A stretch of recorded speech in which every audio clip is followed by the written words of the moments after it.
शादी से 2-3 दिन पहले ही लड़की की मुलाकात अपने प्रेमी से होती है। और जब लड़की की मुलाकात अपने प्रेमी से होती है तो प्रेमी कहता है कि तुम मेरे प्यार को भूल तो नहीं जाओगी, जो हमारा इतने सालों का जो प्यार है इसे तुम भूल तो नहीं जाओगी। लड़की कहती है कि नहीं, मैं तुम्हें कभी नहीं भूल सकती, जैसा तुम कहोगे ऐसा ही होगा। जब भी तुम मुझे मिलने के लिए बुलाओगे मैं तुरंत तुमसे मिलने के लिए आ जाऊंगी। और फिर उस लड़की की शादी हो जाती है। शादी में जो लड़का होता है, दूल्हा होता है, वो काफी खुश था, लड़की भी खुश नजर आ रही थी। किसी को देखकर ऐसा नहीं लग रहा था कि जो ये लड़की है ये इस शादी से खुश नहीं है। और फिर शादी हो जाती है और शादी होने के बाद समय बीतने लगता है और जो लड़की होती है वो किसी ना किसी बहाने से अपने पति से कहकर अपने मायके चली जाती और मायके पहुंचने के बाद अपने प्रेमी से मिलती। और फिर इसी प्रकार समय बीतने लगता है। जब भी उस लड़की का मन करता अपने प्रेमी से मिलने का, वो किसी न किसी तरह से, प्यार से, झगड़े से, किसी न किसी तरीके से वो अपने मायके पहुंच ही जाती और अपने प्रेमी से मिलती। और फिर एक दिन ऐसा होता है कि उस लड़की को अपने प्रेमी से मिलना होता है और जो लड़की होती है वो अपने पति से कहती है कि मुझे अपने मायके जाना है। और जो पति होता है वो कहता है कि ठीक है, मायके चली जाओ, अगर तुम्हें अपने मायके की याद आ रही है तो काफी दिन भी हो गए हैं, तुम अपने मायके जाकर, मैं तुम्हें शाम को मायके ले जाऊंगा, तुम्हें वहां छोड़कर आ जाऊंगा।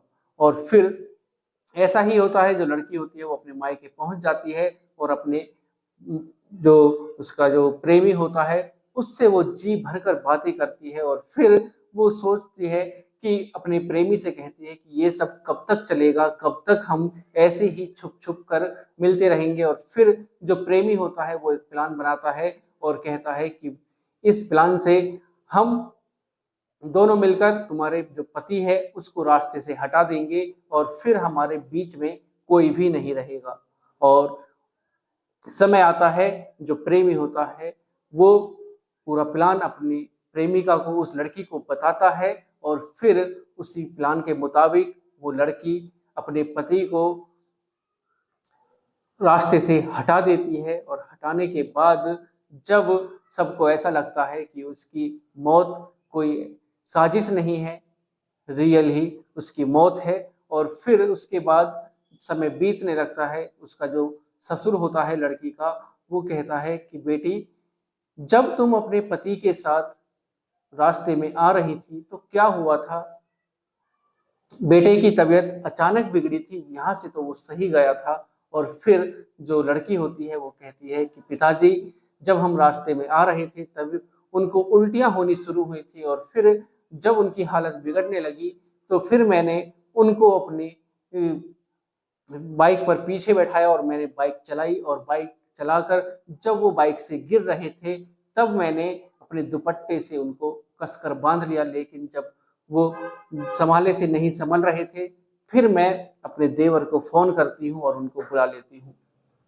दोस्तों, जब वो लड़की अपने ससुर को उस दिन की घटना बताती है, उससे एक चूक हो जाती है जिसके कारण वो लड़की पकड़ी जाती है और उस लड़की का जो प्रेमी होता है वो भी गिरफ्त में आ जाता है। पुलिस दोनों को गिरफ्तार कर लेती है और जेल की सलाखों के पीछे डाल देती है।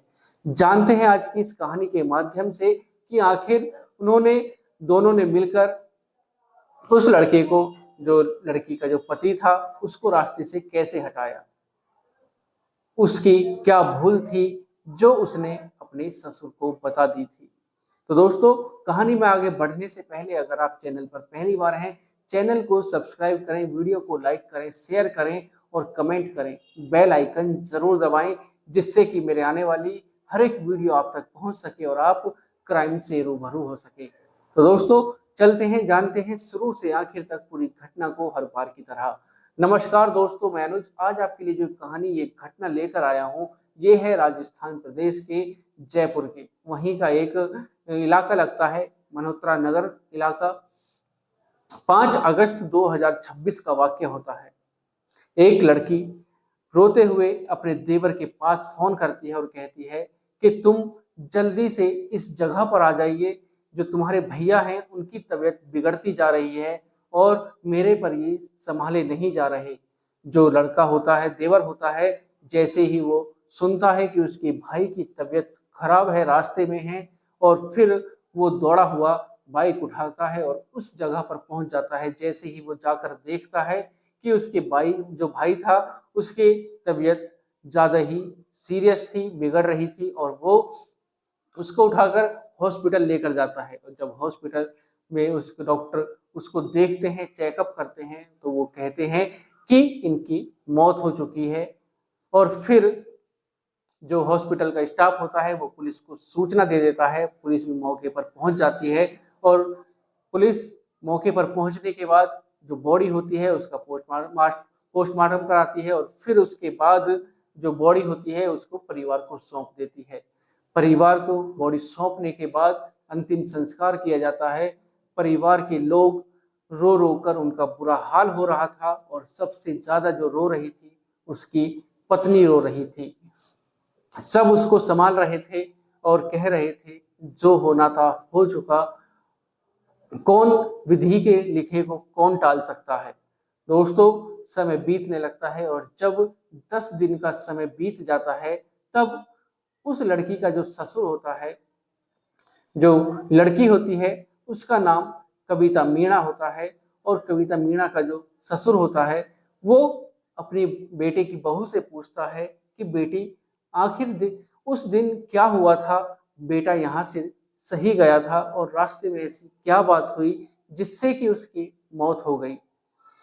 जो लड़की होती है मीना, कविता मीणा, वो कहती है पिताजी, जब हम रास्ते से आ रहे थे तब उनको उल्टियां होनी शुरू हो जाती हैं, और फिर जब उनकी तबीयत बिगड़ने लगती है, आसपास हॉस्पिटल भी नहीं थे, तो मैं बाइक चलाती हूँ और उनको पीछे बैठाती हूँ और दुपट्टे से उनको कसकर बांध लेती हूँ।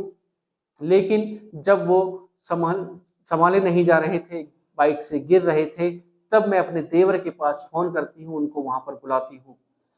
दोस्तों, जब वो लड़की कविता मीना अपने ससुर को उस दिन की घटना बताती है कि किस प्रकार क्या हुआ, कैसे उनकी तबीयत बिगड़ी, और फिर जो ससुर होता है वो उसी स्थान पर पहुंच जाता है जहां की उस लड़की ने, कविता मीना ने घटना बताई थी। और फिर जब ससुर उस स्थान पर पहुंचता है तो चारों तरफ देखने लगता है, और उसको एक कैमरा नजर आता है, सीसीटीवी कैमरा नजर आता है, और जब उस कैमरे को देखता है, उसके मालिक के पास पहुंचता है और कहता है कि साहब, मुझको आप एक काम की जरूरत है, अगर आप उस काम को कर दें तो शायद मुझे कुछ पता चल जाए।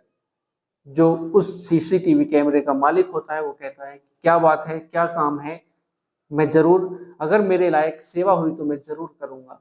दोस्तों, जो ससुर होता है वो कहता है कि मुझे 5 अगस्त की आपके कैमरे की रिकॉर्डिंग देखनी है, समय करीब 3:30 बजे के आसपास का है। और जब उस कैमरे की वीडियो को दिखाया जाता है तो ससुर के पैरों के तले से जमीन खिसक जाती है। वो उसमें देखता है कि जो कविता मीणा है वो किसी दूसरी बाइक पर बैठी हुई है, और उसका जो बेटा है, बेटा महेश मीणा, वो एक दूसरी बाइक पर बैठा हुआ है। एक व्यक्ति बाइक चला रहा है, बीच में महेश बैठा हुआ है और पीछे एक और लड़का बैठा हुआ है। और जैसे ही वो यह सब देखता है तो सोचने लगता है कि मेरी बहू इतना बड़ा झूठ कैसे बोल सकती है, आखिर क्या बात है। और फिर उसको पूरा शक हो जाता है कि मेरे बेटे की मौत ऐसे ही नहीं, बल्कि मेरी जो बेटे की बहू है, बेटे की पत्नी है, उसी ने उसको मौत के घाट उतारा है। और फिर वो पुलिस स्टेशन पहुंच जाता है, थाने में पहुंचकर पूरी घटना को बताता है, वीडियो को दिखाता है, और फिर पुलिस खोजबीन में लग जाती है, अपने तरीके से जांच पड़ताल करना शुरू कर देती है। और उसके बाद कविता मीणा की जो कॉल डिटेल होती हैं उनको खंगाला जाता है। तब पता चलता है कि गणेश मीणा कोई लड़का है, एक व्यक्ति है, उसके संपर्क में कविता मीणा लगातार बनी रहती है, उससे काफी बातें करती है। और फिर जो कविता मीणा होती है उसको जब पुलिस उठाती है, गिरफ्तार करती है, पूरी कहानी को जब पूछती है, तो परिवार वाले भी कहते हैं कि अब तुम्हारा पूरा सच सामने आ चुका है, जो भी तुमने किया है सच सच बता दो, नहीं तो पुलिस अपने तरीके से तुमसे उगलवाएगी। और जब पुलिस पूछताछ करती है तब कविता मीणा बताती है कि साहब, मैं गणेश मीणा से प्यार करती थी, शादी करना चाहती थी, वो भी मेरे से शादी करना चाहता था, लेकिन परिवार वाले तैयार नहीं थे। और फिर मेरी शादी फिक्स महेश से कर देते हैं। और जब वो परिवार वाले शादी फिक्स कर देते हैं दबाव बनाकर, तो मैं भी कुछ नहीं कह पाती हूँ। और मेरी ही एक बहन पहले से ही इस घर में ब्याही हुई थी, तो परिवार वाले कहते हैं कि ज्यादा कुछ करने की जरूरत नहीं है, तुम्हारी बहन उस घर में ब्याही हुई है। और फिर उसके बाद समय बीतने लगता है, दोनों की शादी हो जाती है। और उसके बाद जो प्रेमी होता है, प्रेमी से जब कविता मीणा की मुलाकात होती है, तब वो महेश मीणा को रास्ते से हटाने का प्लान बनाते हैं। और कविता मीणा कहती है कि किसी को पता तो नहीं चल जाएगा। जो गणेश मीणा होता है वो कहता है कि हमारे गांव में एक ऐसी ही मौत हुई थी, आज तक किसी को उसके बारे में पता ही नहीं चला कि इसकी मौत कैसे हुई। और फिर दोस्तों उसके बाद समय आता है, और जो कविता मीणा होती है वो अपने ससुर से कहती है कि कुछ ही दिनों बाद नाज आ जाएगा, उसको भरने के लिए, उसमें लगाने के लिए जो दवाई आती है वो ले आइए। और फिर उसके ससुर कहते हैं कि हाँ ठीक है, मैं दवाई लेकर आ जाऊंगा। और जो कविता मीणा होती है वो कहती है अपने ससुर से कि अगर आपको विश्वास नहीं है तो मम्मी जी से पूछ लीजिए, उन्होंने ही मेरे से कहा है।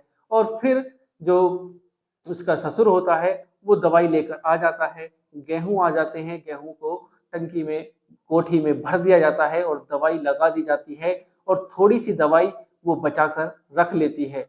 और फिर 5 अगस्त को वो अपने प्रेमी पति से कहती है कि चलो मुझको दवाई दिलाकर ले आओ और कुछ शॉपिंग वगैरह करनी है। उसका पति तैयार हो जाता है और 5 अगस्त को वो निकल जाते हैं। और फिर रास्ते में जाकर वो दवाई लेते हैं, शॉपिंग करते हैं। वैसे ही एक इलाका होता है, वो वहां पर थोड़ी देर रुकते हैं, टहलते हैं, बैठते हैं। और फिर रास्ते में जब वो आ रहे थे तब कविता मीणा कहती है कि मुझको भूख लगी हुई है, मुझे जूस पीना है। और महेश मीणा कहता है कि मुझको बिल्कुल भी इच्छा नहीं है कुछ भी पीने की। और उसके बाद कविता मीणा कहती है कि मेरे लिए ही पी लेना। और फिर वो 2 गिलास जूस निकलवाते हैं। और जूस निकलवाने के बाद कविता मीणा महेश मीणा से कहती है कि मेरे प्यार की खातिर ही तुम ये जूस पी लो। और उसके बाद जो कविता मीणा होती है उसको पता नहीं कैसे कुछ समय मिल जाता है और वो उस दवाई को उस जूस में मिला देती है। और मिलाने के बाद वो महेश मीणा उस जूस को पी लेता है। और फिर पीने के बाद वो बाइक पर बैठकर निकल जाते हैं। और कविता मीणा बाइक को मुड़वा लेती है अपने मायके की तरफ, शिवदासपुर की तरफ वो बाइक को मुड़वा लेती है। और जब जूस पिए हुए 30 मिनट हो जाती हैं, आधे घंटे के करीब हो जाता है, उसके बाद वो सोचने लगती है कि आखिर अभी तक जूस जो दवाई है उसका असर क्यों नहीं हुआ। और फिर 30 मिनट बीतने के बाद महेश को उल्टियां होना शुरू हो जाती हैं। और जब उसको उल्टियां होती है तो वो कविता मीणा कहती है कि बाइक को रोक लो और कुछ देर तक यहीं पर इंतजार करते हैं कि आखिर तुम्हें ये उल्टियां कैसे हो रही हैं। वो इंतजार कर रही थी कि कब इसकी हालत और ज्यादा खराब हो। और फिर वो गणेश मीणा को बुला लेती है। और गणेश जो उसका प्रेमी होता है वो वहां पर अपने 2 दोस्तों को लेकर आता है और फिर उस बाइक पर बैठाता है। एक दोस्त उसका बाइक चलाता है और दूसरा दोस्त पीछे बैठता है, बीच में महेश को बैठाते हैं। और करीब 2-3 घंटे तक वो उसी रास्ते पर ऐसे ही टहलते रहते हैं, जिससे कि उसकी महेश की तबीयत और ज्यादा बिगड़ जाए। और जब वो उसकी हालत खराब होने लगती है और फिर वो एक जगह पर रुक जाते हैं और वहां पर महेश को उतार देते हैं। कविता मीणा भी वहां पर उतर जाती है और सड़क पर बैठकर रोने लगती है और फिर अपने देवर के पास फोन करती है, कहती है कि तुम्हारे भाई की तबीयत खराब हो गई है, जल्दी से यहाँ पर आ जाइए। और उसका भाई, जो महेश का भाई होता है, और वो उस जगह पर पहुंचता है और वहां पर पहुंचने के बाद देखता है कि उसके भाई की तबीयत सच में ही ज्यादा खराब हो रही है और फिर उसको हॉस्पिटल ले जाया जाता है। वहां पर पता चलता है कि महेश मीणा अब जिंदा नहीं है, उसकी मौत हो चुकी है। दोस्तों, जो कविता मीणा ने अपने ससुर को जो बताया था, वो यही बताया था कि मैं खुद बाइक चलाकर आई हूँ और अपने पति को बाइक से चुन्नी से बांध कर लेकर आई थी। लेकिन जब उसके ससुर ने देखा कि बाइक पर वो किसी और लड़के के साथ बैठी हुई है और उसका जो पति है वो दूसरी बाइक पर बैठा हुआ है, एक लड़का पीछे बैठा है और एक बाइक चला रहा है, बीच में महेश मीणा बैठा है। उसी गलती के कारण जो उसने बताई थी, उसी से उसको पकड़ लिया जाता है और उसके प्रेमी को भी पकड़ लिया जाता है। 19 अगस्त को पुलिस गिरफ्तार कर लेती है और 21 अगस्त को कोर्ट में सुनवाई होती है, उनको जेल की सलाखों के पीछे डाल दिया जाता है। दोस्तों, इसमें जो गलती है वो परिवार की थी। अगर परिवार वाले चाहते तो वो उन दोनों की शादी करा देते, कविता मीणा और गणेश मीणा की शादी करा देते। एक ही बिरादरी के थे, एक ही जाति के थे, लेकिन परिवार वालों ने सब कुछ जानते हुए भी उसकी शादी नहीं कराई और किसी दूसरे लड़के से शादी करा दी और उसको उसी ने मौत के घाट उतार दिया।